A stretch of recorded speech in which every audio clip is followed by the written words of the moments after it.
ഓം അമൃതേശ്വര്यै നമ. താൻ കണ്ട ഒരു സ്വപ്നം ഒരു ഭക്ത അമ്മയുടെ തിരുസന്നിധിയിൽ വെച്ച് പറഞ്ഞു. അമ്മ ദർശനം നൽകി മടങ്ങുന്നു. നീട്ടിപ്പിടിച്ച മക്കളുടെ കൈകളിൽ അമ്മ സ്പർശിക്കുന്നു.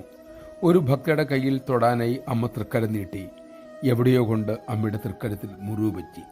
ആ ഭക്ത അമ്മയുടെ മുറിവിൽ മരുന്ന് വെച്ച് കിട്ടിയപ്പോൾ അമ്മ ചോദിച്ചു, നിനക്ക് എന്ത് വേണം മോളെ?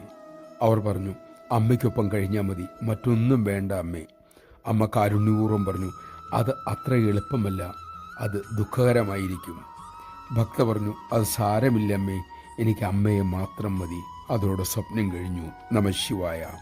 അമ്മയെ അല്ലാതെ മറ്റൊന്നും ആഗ്രഹിക്കാൻ നമുക്ക് തോന്നാതിരിക്കട്ടെ. അമ്മയോടൊപ്പമുള്ള ജീവിതം അഹന്ത നാശമാണ്. അതാണ് നമ്മെ നൊമ്പരപ്പെടുത്തുന്നതും. പക്ഷേ അഹന്ത അടങ്ങിയാൽ പരിപൂർണ ശാന്തിയുമായി. അഹന്തയെ നേരിടാനുള്ള ശക്തിക്കായി നമുക്ക് അമ്മയോട് തന്നെ പ്രാർത്ഥിക്കാം.